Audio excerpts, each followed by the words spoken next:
This is the Analysing Anfield podcast on the Blood Red channel, bringing you the best tactical and statistical analysis of Liverpool FC. Hello everybody and welcome to this week's episode of Analysing Anfield, your tactics and analytics podcast, courtesy of the Blood Red channel.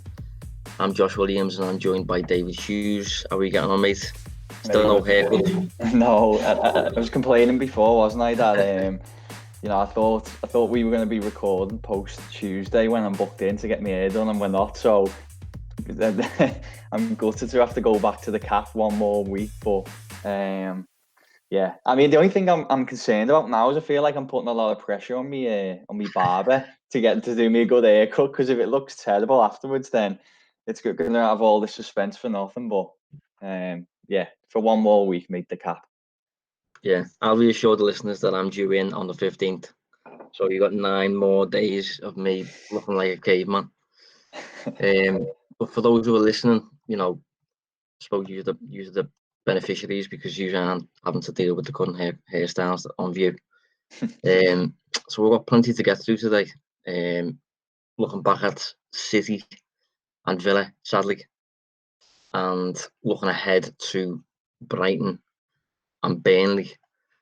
But as well as that, I think it's probably prominent enough for us to talk about Thiago being quite prominently linked in the media. Lots of talk on Twitter, social media and stuff like that. So we'll just have a chat about, whether it makes sense, what your initial thoughts are about a kind of rumour and whether it's legit and stuff like that. So yeah, I mean, just general thoughts, Dave. I suppose when you first seen the link. To me, when I first saw it, I think it's got a little bit more legs in it now. Judging from things that have been said, obviously Klopp didn't dismiss it after the game against Aston Villa yesterday. I thought initially that it was very much paper talk, just because it seems a very not really a Liverpool sign. You're taking things such as his age and potential salary he may be looking for. There's no doubt he's a fantastic player, but that midfield that Liverpool got, the fairly well stocked.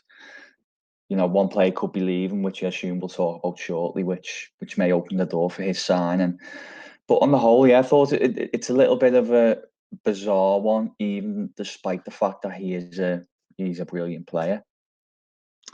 Yeah, that was my thoughts as well. To be honest, when I first saw that, my face was just total nonsense, absolute nonsense. I was 95% sure that it was just garbage, and I was going to tweet that Liverpool would not be signing Thiago. It's not even worth thinking about.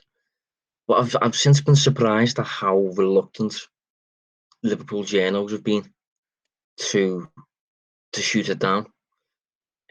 Obviously, former Liverpool echo writer James Pearce has been a little bit, has teased it, let's say. I think Paul Joyce as well has followed Thiago on Twitter. And there's been various outlets from Brazil, I think, where Thiago's originally from, I think. Spanish outlets as well. I think in Germany it's quite recognised now that he does want to leave, does want a new challenge. I think it just didn't make sense for me, largely because of his age. But in addition to that, I suppose his profile as well, he's really technical, not the most physical. I'm not particularly sure on his physical capacity, but the legs in Liverpool's midfield, you don't really associate Thiago with that. I assume his wages will be substantial. I'm not sure if it'll be, breaking wage structure type deal, but I think he'll be on a decent wage. So yeah, but particularly the fact that he's 29, I just thought it's not a deal that Liverpool would chase. But the more it was not getting battered off and not getting shot down, I just started thinking to myself, how on earth could this deal make sense? Like, is there something we're not thinking about here? And the only thing I could think of was Wijnaldum. Now, I tweeted about this, but Wijnaldum is the same age as Thiago. He's 29, and his contract runs out next summer. And there's been no there's been no word really about how his new deal looks, whether it's going to happen or not. And I think if you consider what Wijnaldum does for Liverpool, like the common perception for some reason is that he's a box to box midfielder, and that's open to interpretation. And I think he is in certain matches, particularly big ones that he's become renowned for, like Barcelona and games like that. But I think week to week, that's not the role he plays for me. I don't know about you. No, I agree. That kind of brings me on to the point of I've saw a lot of comparisons, certainly on the likes of Twitter, since the links have become more relevant, shall we say. And a big thing people have been flagging is the difference in creative output between the two. But I'm not really having that, because Thiago obviously looks so much better compared to Wijnaldum. But you've got to remember that at Liverpool, his game is pretty self-sacrificing, isn't it? In terms of that midfield three, he gives up a lot of what he can offer to do the job that Klopp wants him to do, and to make the balance within that side so efficient.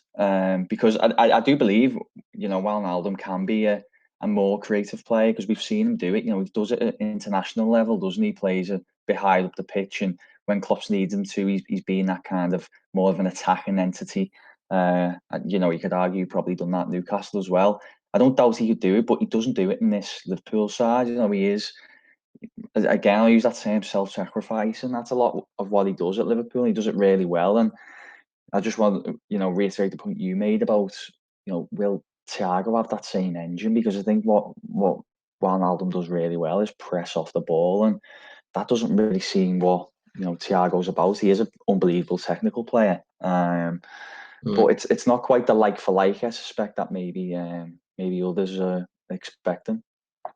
Yeah, I agree. It's not like for like, but I feel as though the profiles are similar enough for Thiago to be able to do Wijnaldum's role quite well if he was to come into Liverpool's team. Like when I tweeted this, some fella responded to me and said, "Thiago's not a box to box; he's a regista," something like that. Straight after I commented, I blocked them on Twitter as well. It's just like, I don't need that. I don't need that, mate. But yeah, I mean, if you look at Thiago's game, I mean, obviously really, really technical, and I think what he does for Bayern Munich a lot is the whole dictating the tempo and keeping things ticking over and ball attention and that sort of stuff. And I think Klopp spoke about Wijnaldum a few weeks ago, and I found it interesting that one of the things he described about Wijnaldum and what Wijnaldum's improved at Liverpool, he specifically said he's improved the strategic aspects of his game. And I think that's a good way to describe Wijnaldum's role, really. He's a very strategic player, does stuff under the radar that might not register in terms of quantifiable stuff, but he is a big difference maker on the field, keeps the team compact, wins his duels really efficiently. And as I said, each year he seems to post like a passing accuracy percentage of like 90%. And, passing accuracy is not a particularly valuable stat, but I do think it offers an insight into what he does specifically, because I think he just, it's hard to explain really. He just keeps the play ticking over Liverpool. He just keeps Liverpool in control, if you like. Yeah. And I think Thiago, although he's been used as as part of a double pivot at Bayern Munich and occasionally as number 6 and stuff like that, I don't think it's that I'm focusing on. I'm focusing on what you would need in terms of skills to do what Wijnaldum does for Liverpool. And I think you need to be really good on the ball, press resistant, intelligent, not the type to be attacking both boxes with really dynamic runs. You'd have to be kind of in control of your own game, really. And I think although Thiago's not the most offensively active, I think he's just a really clever player, and I think he's intelligent enough to fit into Liverpool's system with everything else remaining the same, and just performing as Wijnaldum does, really, doing fulfilling his responsibilities, sort of thing. Yeah, potentially. But then, do you think there could be a chance that he is maybe thinking about adjusting that 4-3-3 to the 4-2-3-1, and then potentially using him in the double pivot? Despite what you're saying there, you know, I wonder if maybe that does cross his mind, because he'd obviously be, you know, a perfect player to go in there. But yeah, I suppose it's possible, but in that scenario, with us not signing Werner, especially, that would mean, you know, Liverpool's front three would be playing alongside Origi or Minamino or you know, Wilson or Shaqiri if they stay. So, which isn't that much of a problem, but I think in that case, I'd rather opt for a third midfielder, I think, as opposed to a fourth attacker, because I think the third midfielder quality is above fourth attacker quality. But I just think that with the way Liverpool operate in terms of outgoings and incomings, with Wijnaldum having a year left on his deal, if he's maybe indicated to the club behind the scenes that he's not signing, Liverpool might not be willing to lose him for free. And I'm just thinking, if he's kind of earmarked the move, if that's the word in the club, and Liverpool think, okay, Wijnaldum's leaving, how are we going to replace him? Ideally, Naby Keita, but I don't think he's available enough. Curtis Jones, okay, but I think he's still 19. Maybe you don't want to give him that burden. So I think maybe they're looking at Thiago as a potential option for like the next 3 years, which is probably what they want to sign Wijnaldum down to just be another Wijnaldum really for another 3 years to kind of give Keita more time, give Jones more time. After the 3 years, I expect Thiago to probably leave for free. And you know, people have mentioned that Thiago was injury prone and stuff like that. I get that, but he's still played this season. He played about 2,600 minutes in all competitions. About 1,700 minutes in the Bundesliga. I think that's, if you've got Naby Keita there and you've got a Curtis Jones who's a bit more ready, I think getting 2,000 minutes, 2,000 Premier League minutes of Thiago for the next few seasons, I think that'd be fine. I don't think we'd be signing him as a Wijnaldum to play every single week, but I think it'd just be basically to give Keita more time and stuff like that. That's kind of my view on it, I suppose. Yeah, and I do get that. I agree with a lot of that. I think as I said, the only frustration I was finding over this past week was this idea that that he's better. A little bit, yeah, just that kind of, you know, he's a Wijnaldum, but he'll come in and create a lot more, and he'll be a creative spark. And I just don't think that's what it's going to be. You know, I think Wijnaldum could be that, but he isn't because of the system. And if Thiago is going to come in and basically replicate his role in that side, then there has to be an acceptance that you're probably not going to suddenly see, you know, 8 to 10 assists coming from him in midfield. I think he's putting those numbers up anyway in Germany. No, I agree with you there. Like, I don't think he would come in as this creative midfielder Liverpool have been desperate for years and all this sort of stuff. Yeah. What I would view him coming as a controller, you know, another kind of orchestrator, which people don't, as I said, people don't view Wijnaldum as, but that's how I perceive what Wijnaldum does. Just super efficient, balance, control type figure in the middle of the park. I think Thiago would. I think he's got probably less in him on the defensive side, but I do think on the ball, there's very few in world football who would be better at being the controller in your midfield than Thiago would be. You know, I'm sure he'd be better than Wijnaldum in that regard, but I agree in terms of creating shot assists and stuff like that. I don't. That's not something I'd be expecting. Yeah, so, that's it. I think it'd be a good sign, wouldn't it? Let's be honest, and I think it'd be nice, you know, from a Liverpool point of view, to maybe just recruit a marquee name, I guess, you know, because it's quite often under the radar players who it's I mean, and whenever Liverpool sign someone, you do get excited about it because you know that it's going to be someone who's been well scouted and is going to fit whatever they're looking to do. But I think it's always nice as a club to see a player coming in who's, undoubtedly world class, and wants to come to the club as opposed to. I mean, he could probably go anywhere, couldn't he, in Europe? Really, but it seems like he's quite keen to go to Liverpool, which is a compliment in itself, and it's probably something that fans will be able to get excited about, I guess. Yeah, it's something that, as I said, it's not confirmed at all. It's probably still very, very unlikely. I'm just surprised at how much traction it's getting and how it hasn't been shot down yet. Hence why I've thought about it quite a lot. And the only way in which I see this making sense is if Wijnaldum leaves. So Liverpool might know something we don't. That's been the case over the years. Liverpool will step ahead virtually every time.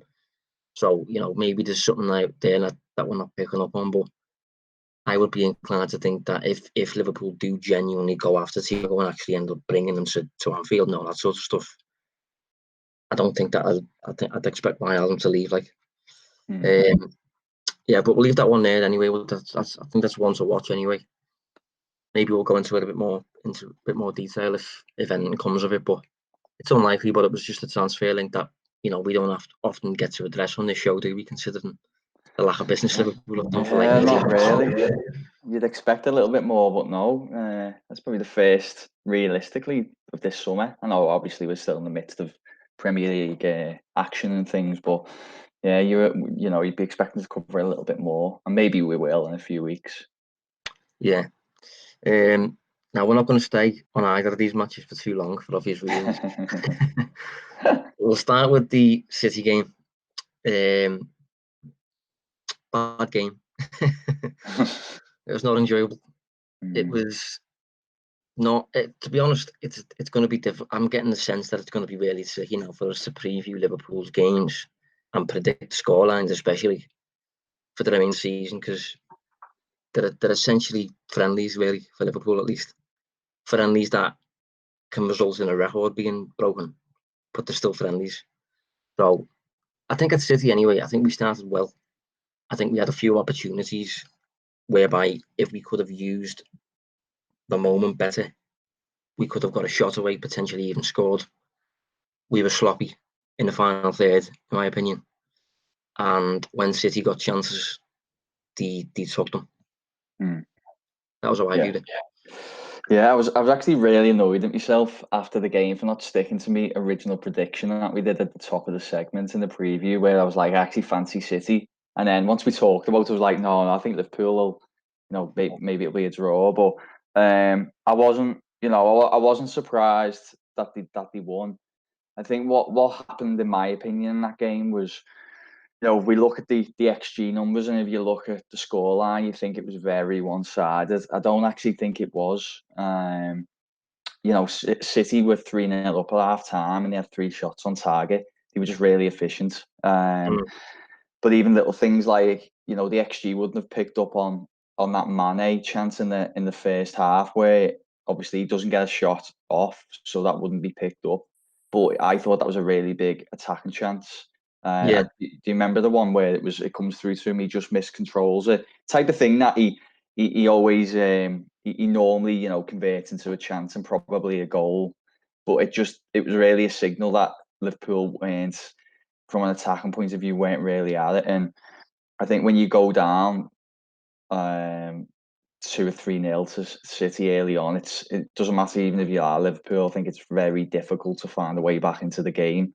And yeah, just from a Liverpool point of view, quite lucky that one at the end got chalked off as well, so it didn't look a little bit worse. But yeah, it was just, I expected it. I expected City to be really aggressive and want to get a victory after everything that happened, and obviously it happened. And maybe it only takes Liverpool to be 2 or 3% off it, and at that level you'll get punished. Yeah, that was my thoughts on it as well after the game.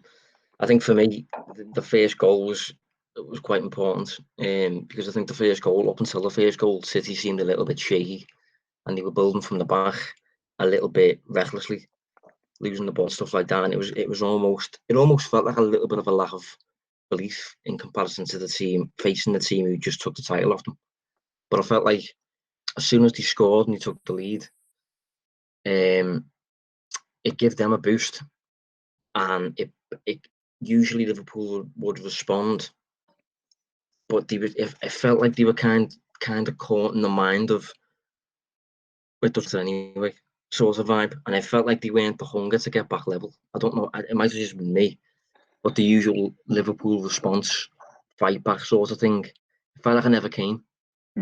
Yeah, I know a lot of people were obviously talking about they been partying for the weekend and that kind of stuff. I don't agree with that excuse. I do believe they wanted to win the game and they would have prepared right for it. I think they only had a day or two off after winning the title, but I just think it's such a psychological game, and even if you want to win and you're out to win it, as you said, I think you just cannot replicate that mindset when you're pursuing a game, or even individual battles. Maybe he just wasn't as on it as they usually are, and I just don't think that can be fabricated. It just has to come naturally into the psychology of the game to want to win it, because it's part of a grander scheme of things. And said Liverpool have already done what they set out to do. They won the league, and it is, as you touched on at the top there, we're probably going to see a lot of this between now and the end of the season. Yeah, I mean, the expected goals on the day, 2.65 to Manchester City and 0.82 for Liverpool. That's according to Understat, at least. I think you're right in saying that Liverpool's number there will not reflect the amount of opportunities they got that didn't result in shots. And I think that stems from Liverpool's, lack of potency high up the field. Really, we let a few opportunities just go to waste, and I don't think we usually do that. Yeah, I must say I was impressed with Phil Foden. Yeah, I think he's a serious player. I thought Robertson on the day was, in particular, off it. And I think what you said before, I tweeted after the match, it just takes a 3% drop off in intensity from, say, 5 players, and against City it's going to really, really show. Like, if you think of the goal that I think Foden might have scored it, or De Bruyne might have scored it, there was a 1-2 between De Bruyne and Foden. Robertson darted out and got caught. Do you remember it? Yeah, Foden, I think that was. Well, I'm just thinking, like, the usual Robertson split second, maybe he's a split second quicker and he wins that interception sort of thing. But as I said, if you're 2% off it and you're a tiny bit late, and City can punish you with a 1-2 as quick and as quality as that, and it results in the ball finding the back of the net. I must say, I don't think that Liverpool drop off in focus or attitude or concentration or whatever you want to call it, I don't think it would have resulted in anything like a 4-0 against any other team. To be honest, I just think it was unfortunate to be against City. Yeah. I think they can do that to any team.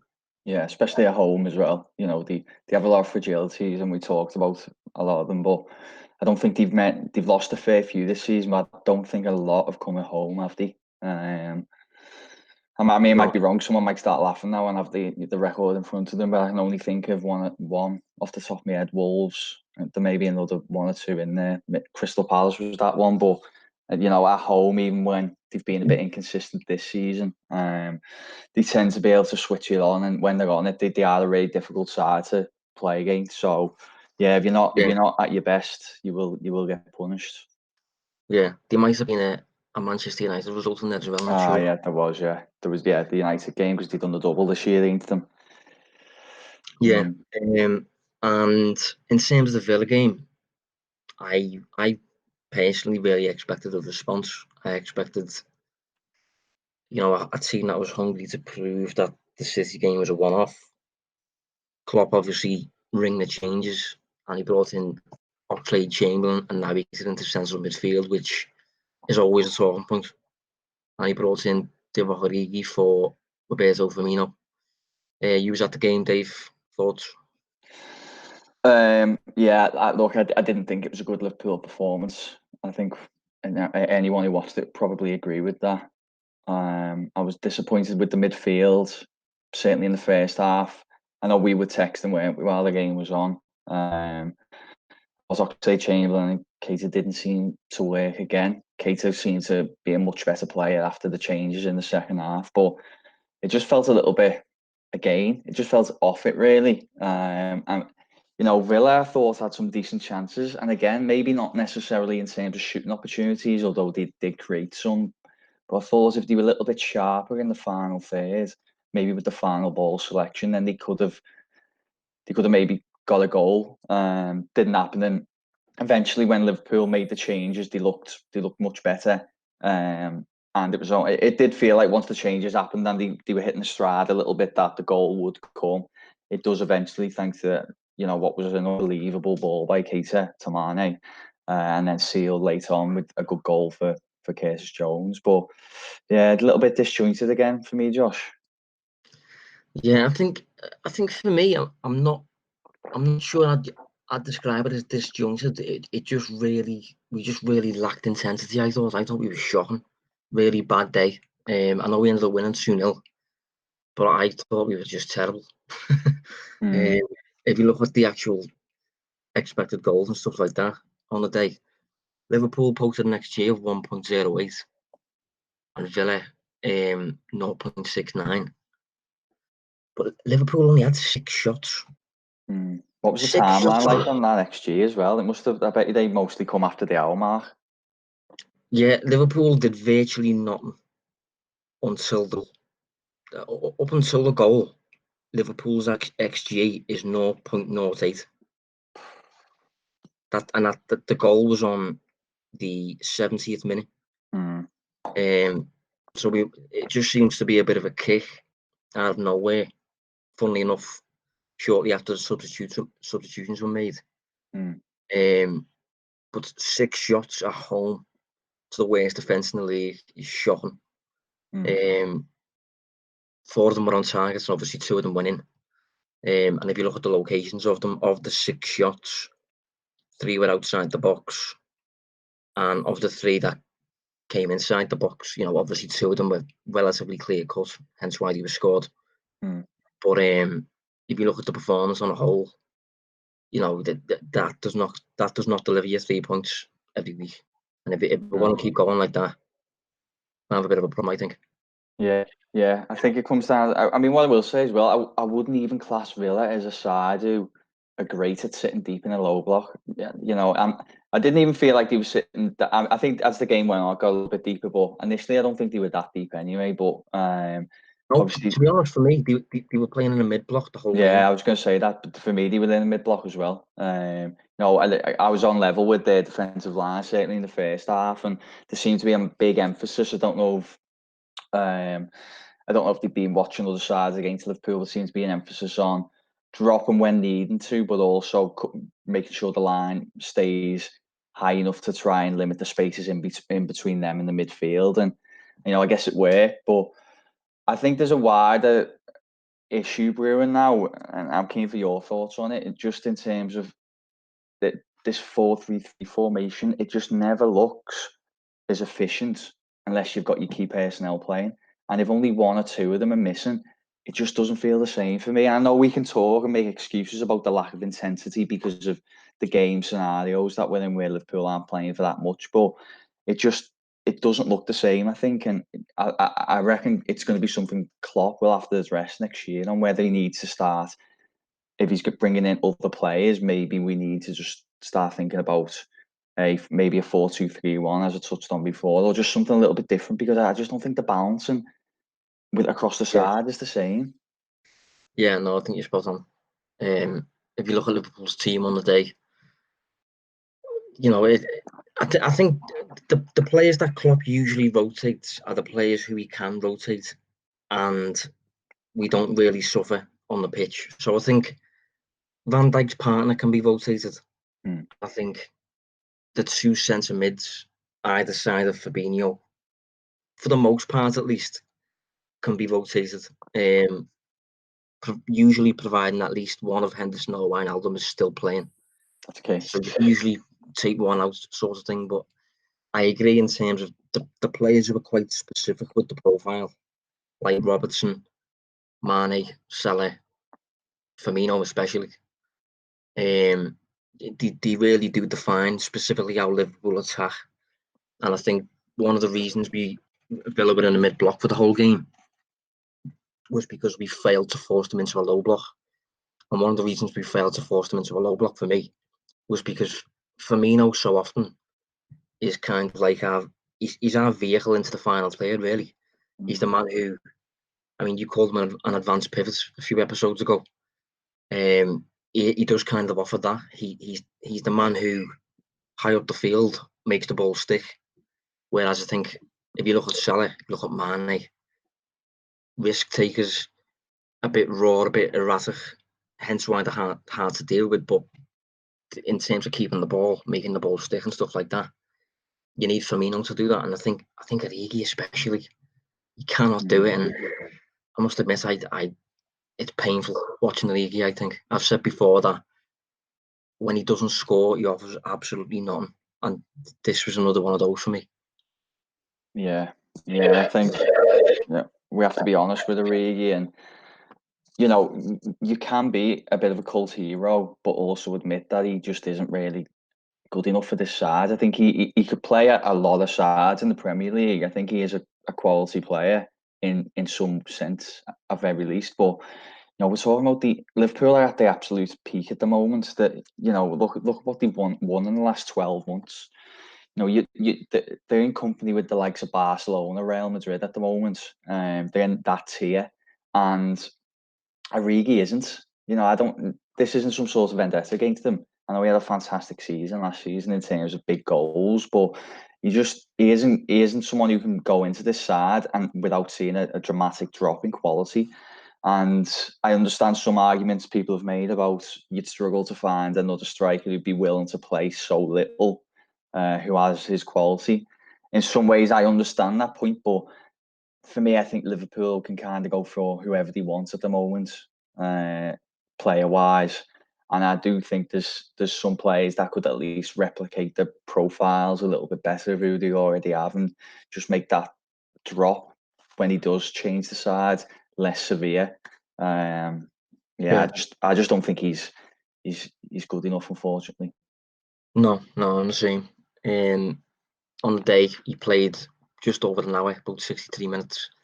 Didn't have a shot, and he didn't assist a shot either. So 0 key passes. I think for every pass he completed, I think for every 2 passes he completed, I think he gave the ball away once. I think he completed 16 passes and lost the ball 8 times. I think, and yeah, I don't think it would have been that bad if we'd have played exactly the same team, but with Minamino playing. Because I think Minamino's vaguely in the Firmino profile in terms of drop off and offering that link in the final third. But Origi can't do it. I'm not too sure what he can do particularly well, to be honest. He's a difficult player to use. I think Klopp's been an absolute master at getting the best out of him and using what he has got, harvesting what he has got. But when you start him, especially, it's just painful. Yeah. Just a little bit more on what I said before in terms of Liverpool having 6 shots at Anfield in the Premier League season. Liverpool average about 16. So 6 is obviously a considerable drop off. It's less than half our usual number, and that's against a team who have conceded the most goals in the league this season with 62. And in terms of expected goals against, they're also bottom. That's according to StatsBomb. Expected to concede 61 goals. So it was, I don't know. I mean, they have been a little bit better since the restart defensively, but I think that sums up. Okay, we got the win and we move on, head in the sand. But this kind of show is supposed to be about performances, isn't it? Yeah. And that's the kind of performance that, if you keep performing like that, your results are going to suffer sooner rather than later. Yeah, I agree. And again, you acknowledge the point that Liverpool have already won the league. We understand that, but I think, Liverpool have been granted a very unique chance to kind of rotate and play without any pressure in some extent. But the turnaround between the end of this season and the next is going to be fairly quick. And okay, everyone's having a bit of a laugh at City again for getting beat to Southampton, but I do believe City will come back strong next season. And you really want to be building some momentum even at the end of this season, because it's going to come quick, the next one. And Liverpool are in a position now, the way the Premier League is, and just how it's gone the last 2 years, every game needs to be a win. So it doesn't really matter whether it's the first game of the season, midway point, or last. You need to start the season with wins. And Liverpool could just build some momentum here at the end of the season, and kind of show that they're going to be ready to go when it starts up again. And yeah, it just looks a little bit disjointed, and it might not, but you just don't want to be losing that confidence that you've built and that winning feeling. I said they did win, yeah, but you want to keep that good feeling and just that winning mindset in the side, because last thing you want to do. Go on, sorry. I was going to say, I think for me, you want to be deserving to win. You want to be putting games out of sight, and you don't want to let any kind of rot set in, really. Maybe I'm being too harsh and stuff like that. And I was, after the City game, I was understanding, because City can do that to you. It only takes a small drop off. We started relatively threatening, but the Villa game annoyed me more. That's actually weird when you think about it. The Villa game annoyed me more, even though we won 2-0. Yeah, as opposed to 4-0 at City.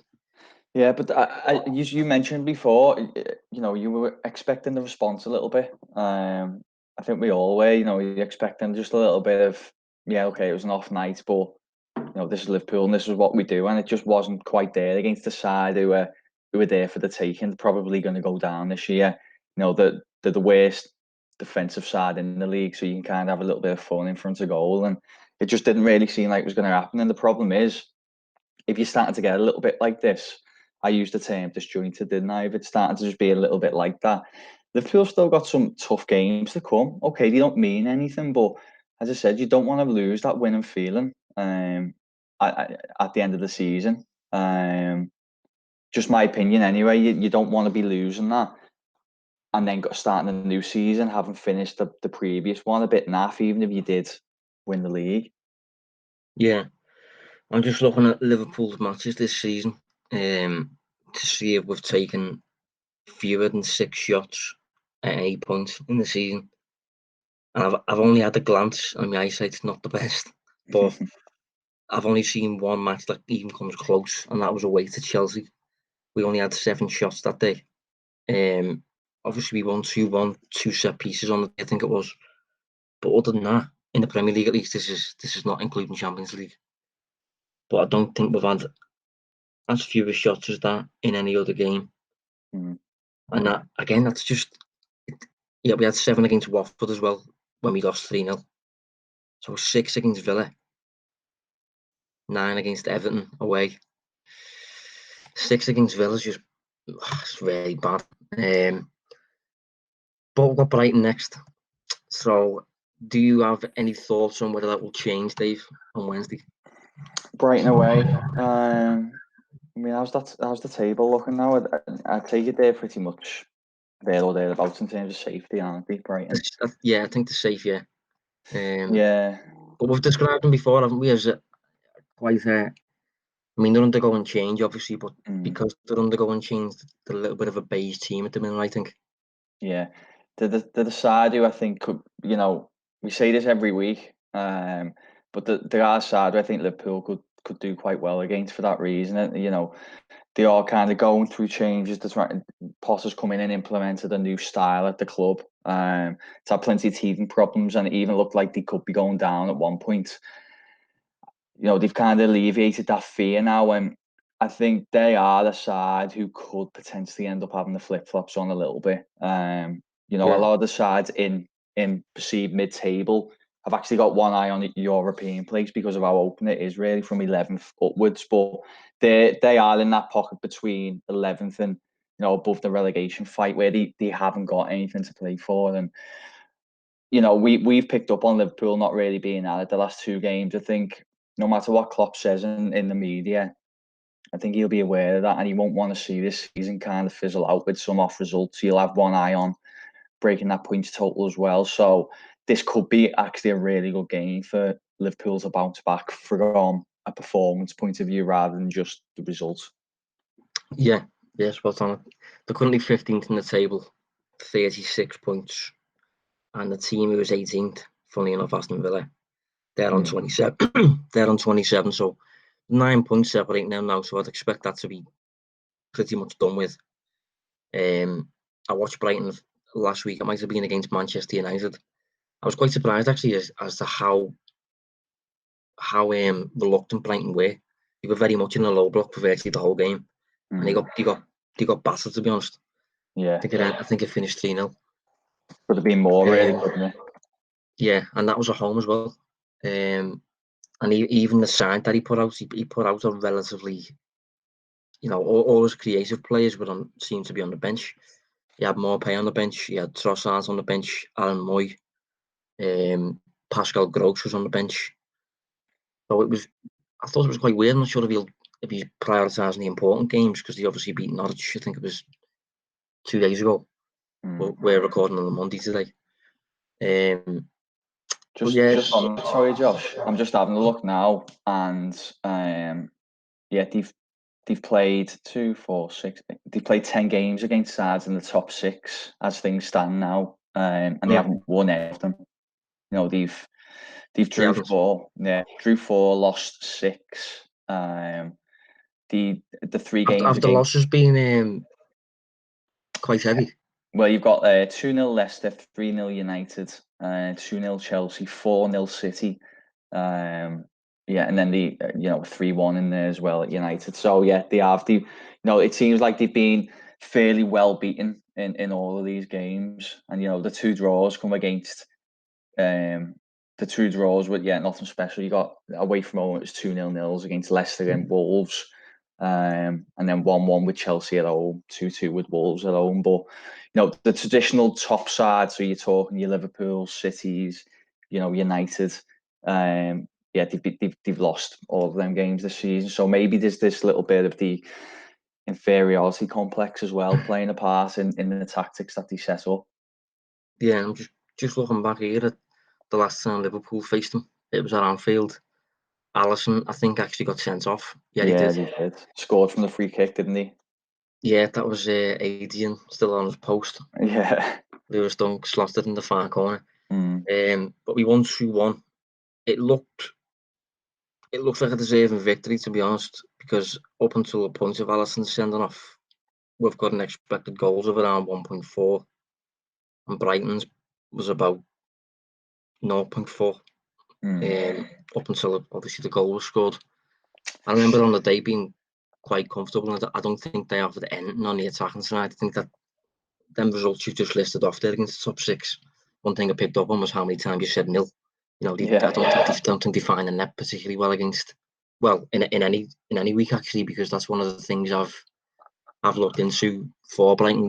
We were Brighton now, don't we? Yeah.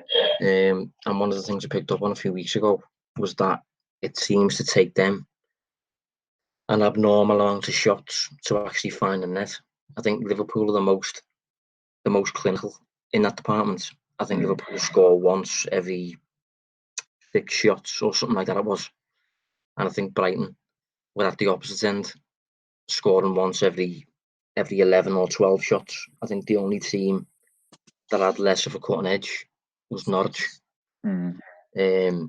So when you've got, I suppose, Van Dijk in your defence and Alisson in your goal, I suppose that bodes well for Liverpool's defence.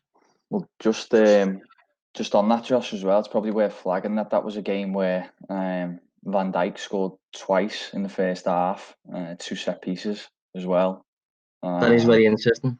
Yeah, so it's another one where, especially if you've got your fancy football in mind, if you haven't cried it in like I have every week. If you have Van Dijk and Trent in your team, you might get some extra points this week. In fact, I'm pretty sure the combination was both those 2 for each of the goals in the first meeting. So perhaps a bit of a fragility there, and we know Liverpool tend to tend to punish sides who do have these set piece fragilities. So that could be one to watch. Yeah, I'm looking at them now. I'm just going to watch the goals now. Maybe Trent could be an outside the box captain shout. Captain shout, yeah. Well, Yeah. I need something, mate, because I'm panicking a little bit. I'm not doing well this season. Yeah, I think the first goal actually wasn't a corner. The first goal was a free kick, just from okay, yeah. It was from where Trent usually delivers from. The free kick was bang on there, basically. So like a half space area. Yeah, towards the back I remember post. now. Yeah. And then the second one was a corner, Trent in swinger, and Van Dijk looks like he gets a free run at it. To be honest, looks like such an easy goal. So yeah, maybe you've pointed something out there. I'm not exactly sure what the set piece record is like for him this season. Don't know if it's been a flaw or anything like that. I'm not even sure what he marks on, but I'll double check that one. But I mean, either way, Liverpool have got previous of already exposing it. So you imagine if the ball delivery is good, which it usually is, and it's towards Van Dijk, then they've got a good chance of obviously maybe bagging one or two set pieces like they did in the first game, which ultimately won the game. Yeah. And then after that, we have the final match that we're going to talk about today. Burnley, who are somehow still getting results. It is quite remarkable how they do it, isn't it? Yeah, I was looking at them this morning just for I was doing a preview for elsewhere, and they've only lost 1 in 11 Premier League games, which just really took me back. And it was that City 5-0 game, which was one of them where they caught City when they were on it one day, and that's that sometimes with City. So yeah, I'll be honest, I was quite surprised. Yeah, well, if you consider the resources and the squad, all the praise this season that Chris Wilder's got at Sheffield United, and rightly so. But Burnley are only 2 points behind, and before the last couple of games, before the last game week, I think they were actually ahead of them. Now, obviously, Sheffield is a bit different for Sheffield United because they've just been promoted. But I think if you look at the two squads, there's not a great deal of difference there in terms of quality. But I think Burnley just showcase similar ability to just get points. I'm just looking at the table, and admittedly, we're recording on the Monday, and both of these two teams play each other tonight. But they're both Tottenham and Everton in the table. Yeah, just was that. Yeah. It's more than likely that one of those two, they'll still be above one of those two at the end of this match tonight as well. So, yeah, fair play to Sean Dyche, because we know they've had issues off the pitch as well, haven't they, with contracts and things. But yeah, it's one of them where it might be different up against Liverpool, of course, but don't seem to be a side that concede many, or they haven't been recently. But then, they don't score many either, so they seem to be quite tight games. The last 5 results, and this is taking out the City game, the 5-0, because we know what happened there. But it was 1-1 against Sheffield United, 1-0 win against Palace, 1-0 win against Watford, 1-1 with Tottenham, and then 0-0 with Newcastle. Yeah. If you look at their expected goals, so how they attack sort of thing, they are 15th in the table, I think. Yeah, I think they're about 15th. And it's worth noting actually that them goals that you've just mentioned there that they've scored, I think since the restart, all but one of the goals that they've scored have been from a set piece.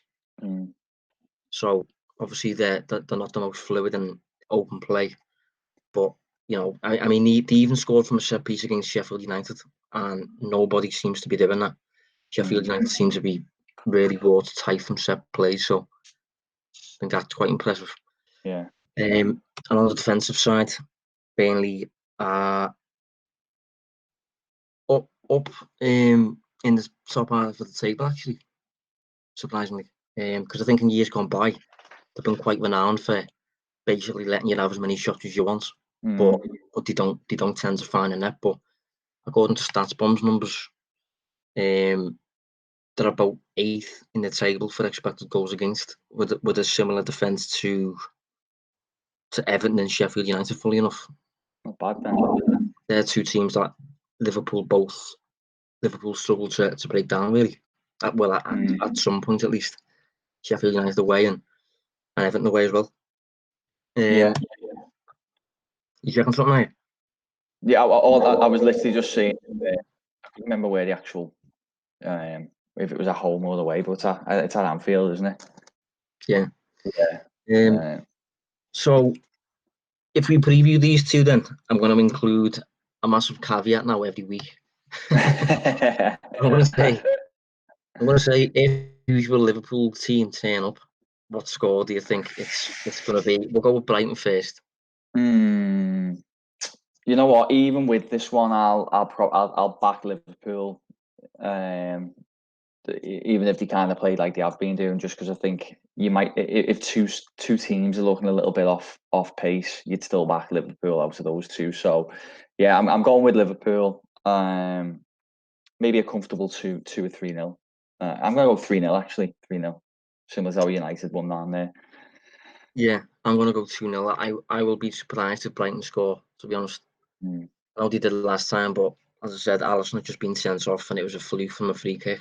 And up until that point, they hadn't offered much at all. So I'm going to go 2-0 for the Brighton game, providing, as we say, Liverpool's key personnel are in place. Otherwise, Liverpool just attack like a completely different team. And then Burnley. I'm going to put a cat amongst the pigeons here and go 1-1 actually.